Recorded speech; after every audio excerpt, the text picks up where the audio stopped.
Oh,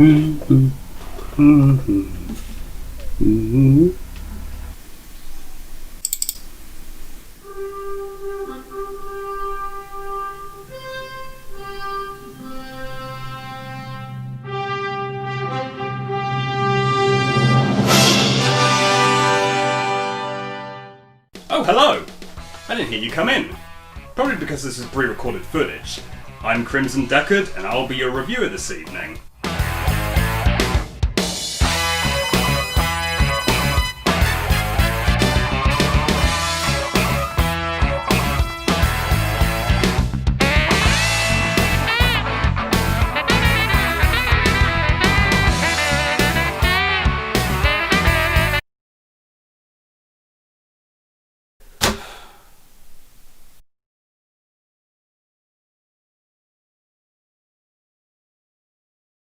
Now, did you know that there was a Superman 2 video game adaptation? No, neither did I. But, it turns out in the early 90s, our good friends at Sunsoft had decided to produce a subpar game based off the Richard Lester / Richard Donner classic for the Nintendo Entertainment System. This is the part of the review where I'd probably show you the cartridge, but it was never officially released, so I'm afraid we're going to have to use the wonders of emulation to show you exactly what I'm talking about. So you boot the game up to a pretty decent 8-bit rendition of the John Williams theme, but that's sadly the only positive you'll discover in this unfinished slog of a prototype. One minor annoyance in this opening stage is breaking through barriers. For whatever reason, the Man of Steel can only take out one block at a time, and because his attack range while crouching is so poor, you have no choice but to tediously smash your way through almost every single block just to get through the damn thing. In Stage 2, you fly Superman through the Grand Canyon, with some rather nice parallax scrolling to distract you from the fact that there are no enemies programmed here. I walk a lonely road, the only one that I have ever known. Once you reach the front of the locomotive, you'll quickly notice the thing has inexplicably grown 10 times in size, seemingly frozen in time, and can inflict damage on our hero just by coming into contact with him. The only thing that would make this more amusing than it already is a Ringo Starr narration. Oh, Thomas is going to pulverize the Man of Steel.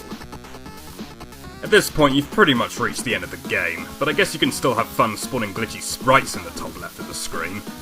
My record's 4, by the way, how about you?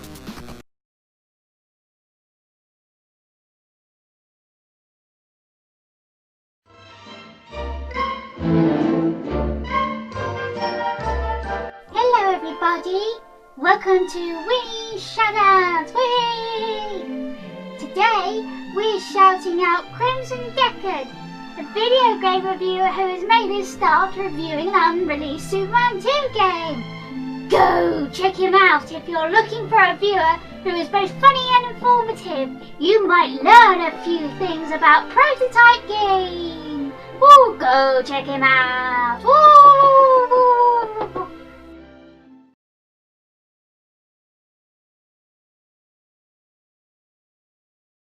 As many of my closest friends will tell you, I was an extremely avid player of Phantasy Star Online back in the day. You want to talk about World of Warcraft addiction? Well, I pumped in at least 30 hours of PSO every week, from the day that the Dreamcast version was released to the day that the GameCube servers were taken down earlier this year. So naturally, when I heard that there was going to be a spiritual successor to PSO of sorts released for the PlayStation 2 in the form of Phantasy Star Universe, I was ecstatic. So, did it meet my expectations? Well, what do you think, dear viewers? First off, it would seem that someone at Sonic Team had the oh-so-brilliant idea of incorporating a story mode alongside the online game, complete with a whiny, obnoxious protagonist and voice acting so awful it gives the original Street Racer dubbed street cred. Wait, that means he's my partner? Also, can someone please tell me whose idea it was to make this level a glorified weeding session? Having to stop every minute or so to neutralise these seed pods or whatever the fuck they are is so monotonous, and it utterly destroys the energetic pace the combat provides you. I mean, what am I, game? A guardian or a gardener? Make up your mind, please, for the love of God!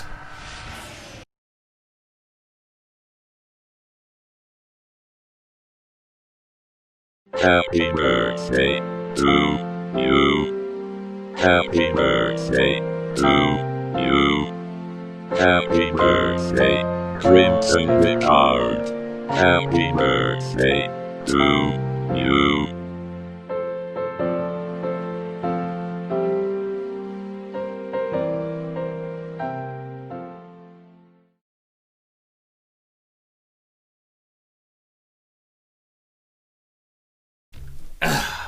A question I tend to get in the comment sections of my videos from time to time has always been, gee Decard, you're rather cynical towards a lot of films that people like. Is there anything that you like that a lot of people hate?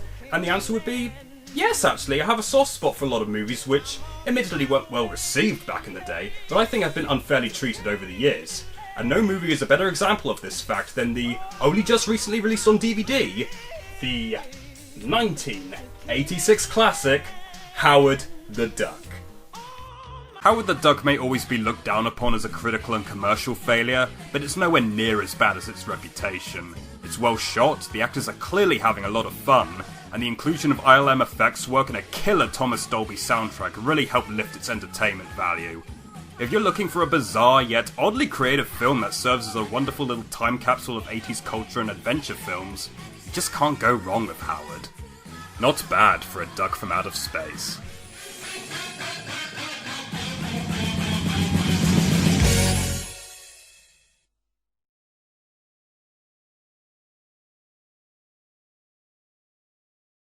So, Decard, what can we expect for you to see in the future? Well, funny thing you ask, actually. Yeah, I've got a ton of ideas for the future. Well, as you know, I've recently set up a PayPal account, and I must thank everyone right off the bat for their very generous donations. I'm hoping to invest in some new software recently. I think the days of Windows Movie Maker have really run their course. Yeah, new software and maybe even a little slicker presentation. Don't want to give too much away, but I can definitely tell you for certain that exciting stuff will be on the horizon, and the best is yet to come. So be sure to check that out. Cool. We all can't wait to see it, man. Anyways, thanks to Decard for joining me tonight on the... No problem. Yeah, no problem to you, man. On my show. And we will see you next time.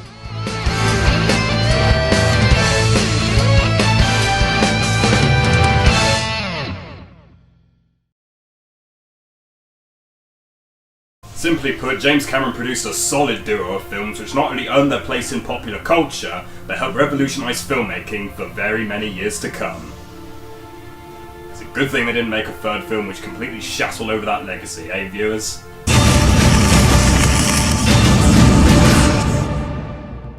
Crimson Decard, the time has come. Oh god, really? Arnold? Yes, it is I. Those are the wrong sort of shades. That's a trench coat, not a jacket. I had to improvise. Whatever, just... What are you doing in my house, anyway? Judgment Day is inevitable. You must review the third Terminator movie. You're kidding me, right? Negative. It is your destiny to review. You must review the third movie. Could you be more careful? Chill out, dickwad.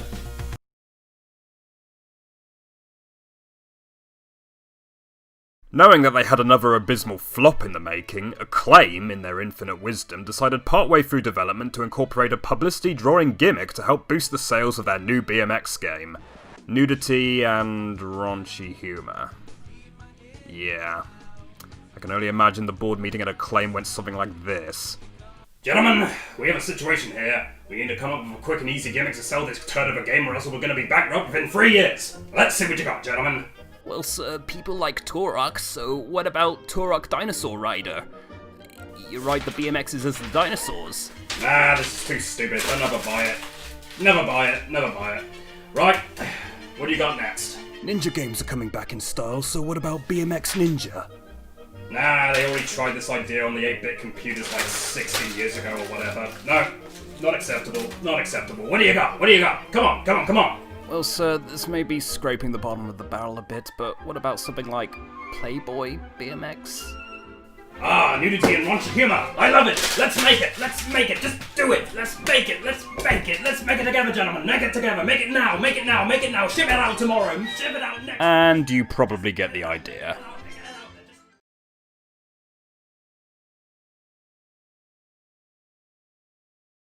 So you're wondering what I think about Crimson Deckard's newer content in the last year or so? Well, I can say it's going kind of crap. He's focusing too much on these embarrassing skits which he will just interject in the middle of what he's reviewing instead of pretty much just observing something and just making a quippy remark out of that.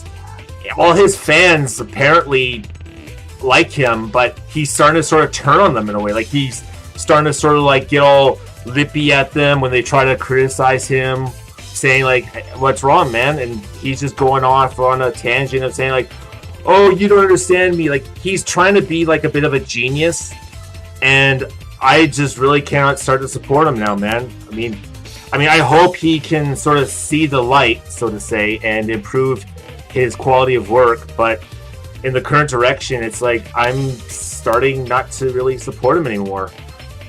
And with the direction he's going, I wouldn't be surprised if a lot of other people are starting to feel the same way I am.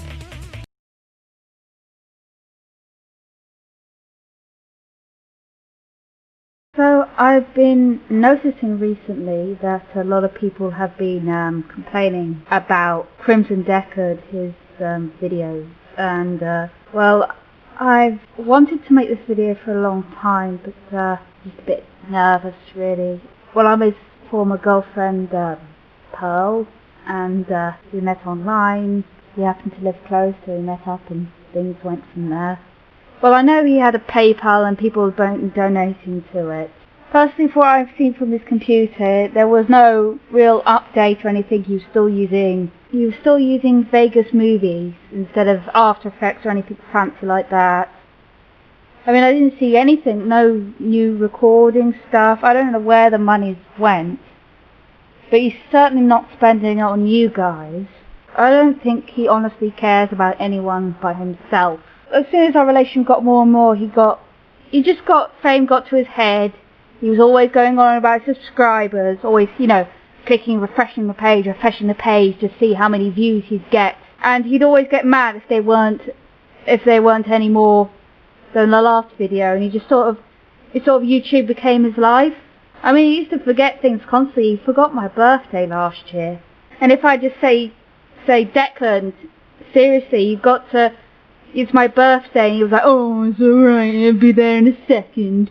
It's just, I had enough. I mean, I barely saw him towards the end of our relationship. I mean, I had to dump him over Skype. And he was like, lol, I've had enough of your cyberbullying, you can't touch me anymore.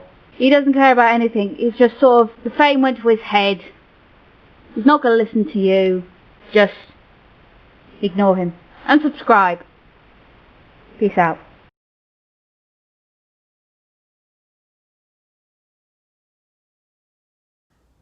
I debated heavily on whether or not I wanted to make this video, but because these allegations have gotten so out of hand on Twitter and YouTube, I decided, you know what, fuck it, I'm gonna have to share my side of the story on the basis that nobody has been asking for mine.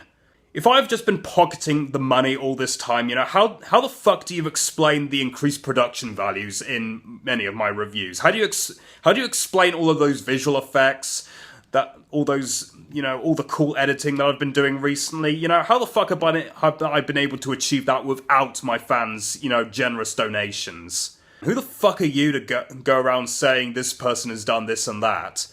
What do you get to gain out of it except for a bit of publicity? This is all it is for you, a fucking publicity stunt.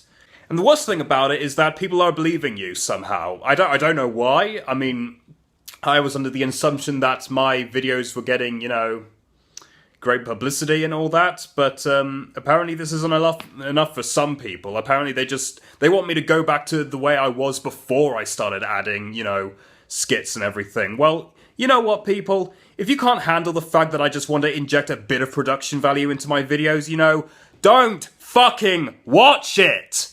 What a concept, right? I still have people rallying for me.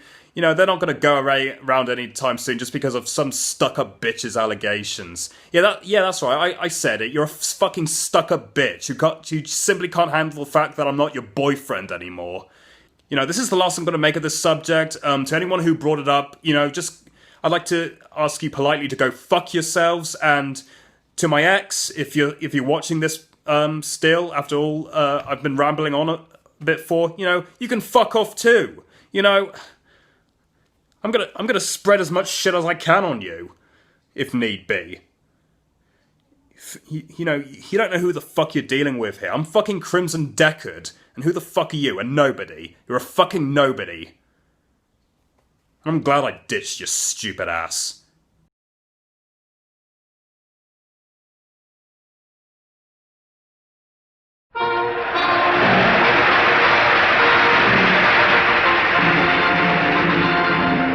Denn als unsere Partei gerade 7 Monate war, brach sich uns 2 Grundsätze aus.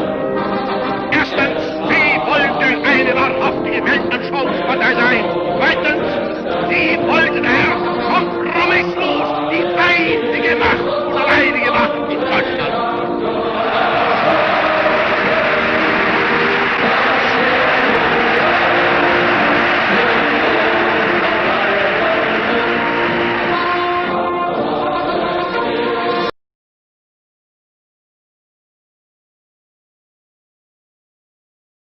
Hey guys, Crimson Decard here, and I've had quite the evening, let me tell you. I gave in and decided to go and see Transformers Age of Extinction for you guys.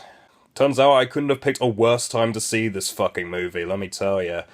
We had a projectionist in the booth who was apparently, half asleep as I was during the fucking film, and he decided, for the first 10 minutes to not have the film in focus. So, here are these children up front, they're crying because they can't see the picture, and they can't see their favourite Transformers on the big screen. You know, eventually they get the picture in focus, and then I'm in for the slog. I'm in for this 2 hours and 45-minute piece of shit that, you know, why did I expect anything else, you know? But, yeah, worst fucking movie ever. Would I recommend it? Absolutely not. And if you ever recommend me to see another Transformers movie, then you can just fuck right off. Good night, everyone.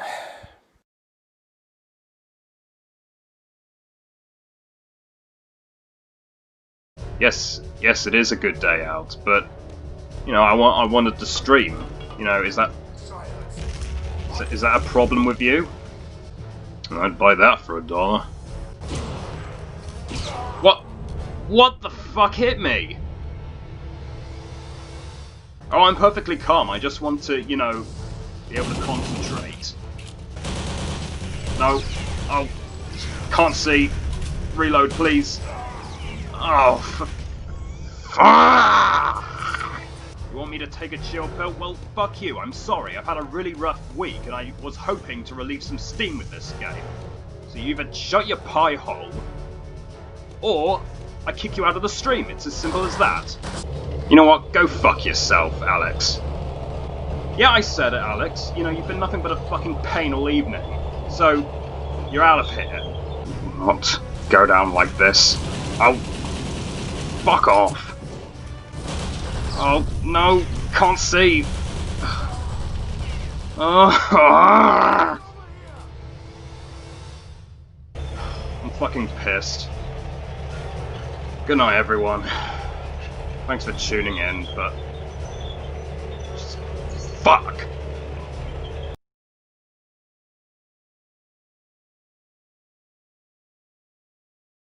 Crimson Decard. That's a name I have not heard in a long time. You know, he had a meltdown in 2013, and since then he's become more and more of a recluse. Like, you hardly ever see him online anymore. You hardly ever see him even post videos, to that matter. If he does show up on videos, he'll just pretty much have no charisma. Like, he's just dead inside, pretty much. Like, he's just doing this clearly just for a job, and he clearly doesn't enjoy it. And even he doesn't even make proper reviews nowadays. Like, he'll just do like live streaming and all that sort of stuff.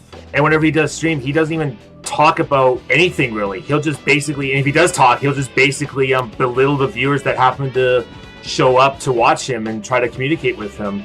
And he'll just moan and complain and whine about how hard the game he's playing is. I mean, I would not be surprised if his career is going to be on the way out soon because of his declining viewership, going on to like more entertaining people who actually know how to captivate an audience. And also his PayPal donations, I wouldn't be surprised, are going to be taking a hit if they haven't already at this point. Dude, I love you, but please get some sense. Please see the light.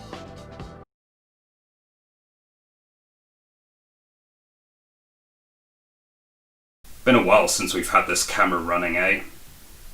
So as many of you will know, I haven't exactly been active online as much as I probably should be, especially given how my viewership has dwindled to the extent that it has. I've had this thought on my mind for the longest time. Many sleepless nights were had, but on this day, the 10th anniversary of this humble YouTube channel, I felt it was finally time to make that decision. Simply put, I am retiring from video game reviewing and YouTube in general. It's no secret that I've been not exactly the most pleasant of individuals over the last few years. You know, just in retrospect, I feel awful about it, and I cannot say sorry enough to those people, especially Pearl. I'm not expecting you to forgive me, but I just want you to know that I am truly sorry. So where do I go from here? Well, I've recently applied for a job at a production company. They're actually interested in interviewing me tomorrow for the position of camera assistant. Kind of ironic, really, how I should start out small on this little website, and then 10 years later I'm starting small somewhere else, having just, you know, had 10 years of ups and downs with internet fame. I just want to say, you know, thank you. You were the reason why I kept going, even in the midst of causing unnecessary drama with people. Maybe someday I'll see you again, but for now, I think it's probably best to move on. So with that said, this is Crimson Decard, signing out.